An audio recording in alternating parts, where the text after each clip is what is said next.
Assalamualaikum warahmatullahi wabarakatuh. Selamat pagi dan salam sejahtera buat kita semua.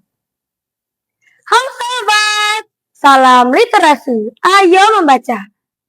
Perkenalkan, nama saya Cynthia Lamora Putar, perwakilan dari SMP Negeri 1 Jongkat.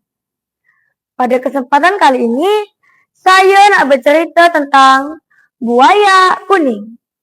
Cerita rakyat Mempawah yang bersumber dari buku karangan Lauyeng Rap. Pada zaman dulu, tang kerajaan Bangkulai Rajang, negeri Mempawah, bertahtalah seorang raja yang bernama Patih Nyabang, yang diberi julukan Raja Kodong. Karena dia mempunyai cacat fisik, yaitu jari tangan yang tidak sempurna bentuknya. Namun, dia punya ilmu sakti. Meskipun cacat, Raja Kodong paling pandai menjala ikan dan udang. Namun, sebagai raja yang berkuasa tentang negerinya, dia pun berusaha sekuat tenaga untuk mengobati cacat fisiknya itu. Suatu ketika, dalam suasana hati yang kesal dan nak putus asa, dia pun bersumpah. Siapapun orang yang dapat menyembuhkan cacat fisik saya ini, kalau dia laki-laki, akan saya angkat jadi saudara kandung. Dan kalau dia perempuan, akan saya jadikan bini.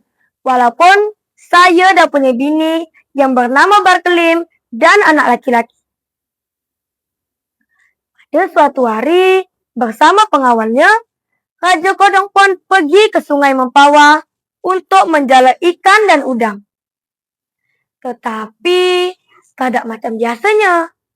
Udah tengah hari, tak seekor ikan dan udang pun yang didapatnya. Akhirnya, raja dan rombongan pun berjalan jauh sampai Lubuk Sawo. Setibanya di sana, dia pun langsung menebalkan jalannya.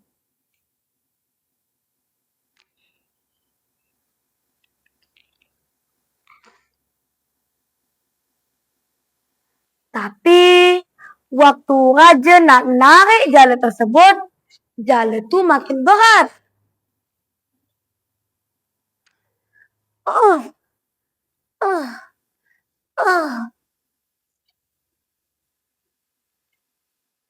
Pasti ikannya besar nih. Ditarik-tariknya jala itu, tapi tak berhasil. Usaha pengawal yang ikut menarik pun tidak berhasil. Biar saya nyelam ya lah ke sungai itu untuk nengok jala saya di dalam parit itu. Semua pengawal pun mengangguk setuju dengan sang raja. Akhirnya, raja pun menyelam ke dasar sungai Lubuk Sawo. Hari makin malam. Sang raja pun belum muncul dari dalam sungai. Akhirnya, semua pengawal pun memutuskan untuk balik ke istana. Tahu ndak apa yang akan terjadi sama raja di dalam sungai itu? Ternyata di dalam sungai itu ada seorang putri yang sangat cantik yang megang jala sang raja.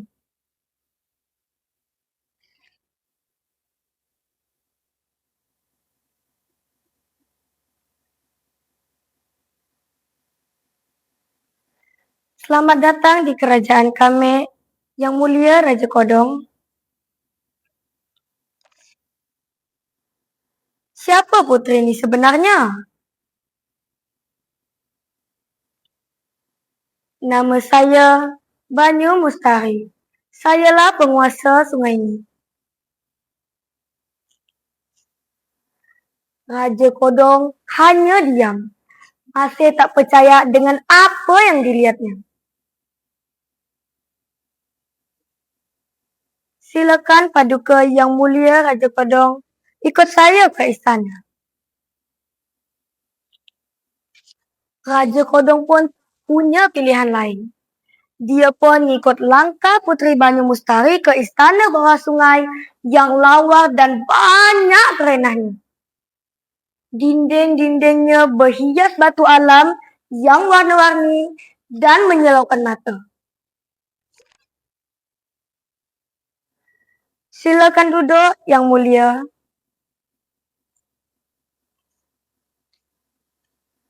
Maaf Putri, ngapa Putri ini nahan jala saya? Saya nak nolong kesusahan Baginda. Saya udah tahu semuanya. Dan saya udah dengar sumpah yang Paduka ucapkan di atas sana. Jadi, Tuan Putri bisa menyembuhkan tangan saya yang tidak sempurna. Dengan bantuan yang kuasa, mudah-mudahan saya bisa menyempurnakan jari tangan Paduka yang kodong tu. Tapi ada syaratnya. Paduka harus mengawinkan saya sesuai dengan janji yang telah Paduka ucapkan. Saya tidak akan ingkar janji. Kalau jari tangan saya bisa disembuhkan, saya akan menepati janji saya.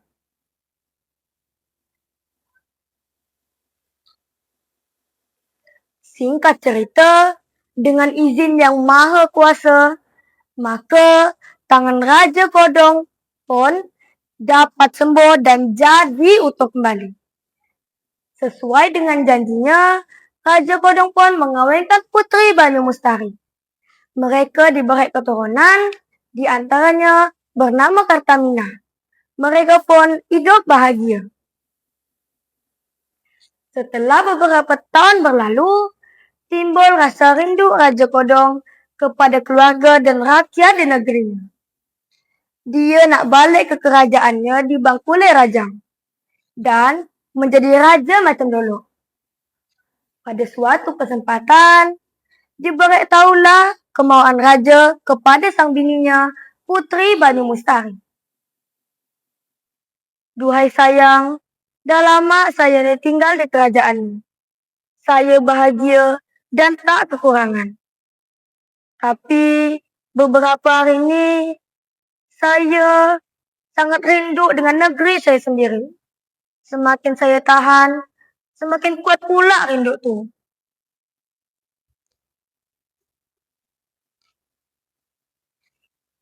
Jadi, Baginda nak ninggalkan saya dan anak kita. Saya nak bawa kita semua ikut saya. Lama mereka terdiam dengan pikiran dan perasaan masing-masing. Akhirnya, Putri Banyu Mustari mulai ngomong. Maafkan saya, Baginda. Saya dan anak kita tidak bisa tinggal di kerajaan daratan. Karena di sana bukanlah dunia saya. Semoga Baginda paham. Tapi ada satu hal lagi yang harus Baginda tahu. Begitu Baginda balik ke kerajaan daratan, selamanya pula Baginda tidak dapat kembali ke dalam alam gaib ini. Semana kalau nanti saya merindukan engkau dan anak kita?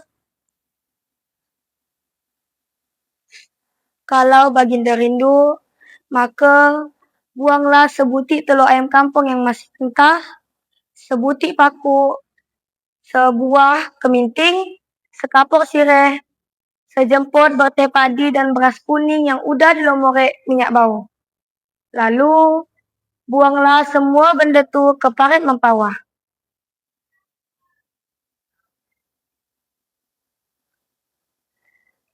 Kalau timbul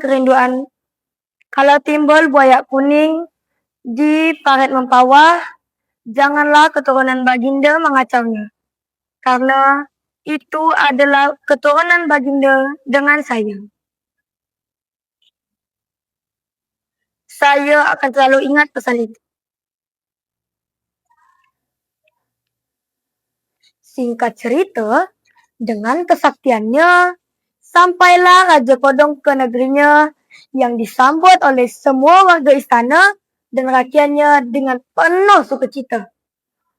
Dan mula saat itu, Raja Kodong balik memimpin kerajaan. Setelah beberapa bulan balik ke daratan, maka timbullah rasa rindu Raja Kodong kepada bini dan anak-anaknya di kerajaan dasar sungai.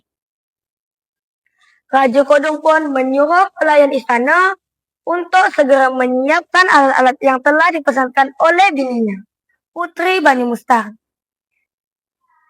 Sebutir telur ayam kampung yang masih mentah, sebatang paku, sebutir buah keminting, sekapur sireh, dan sejemput berteh padi dan beras kuning yang udah dilumuri minyak bau.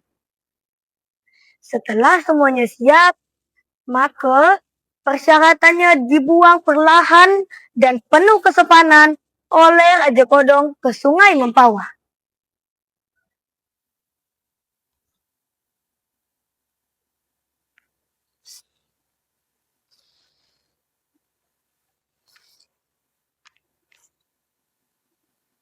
Tak lama, timbullah di permukaan sungai seekor buaya kuning. Buaya itu mendekat ke raja.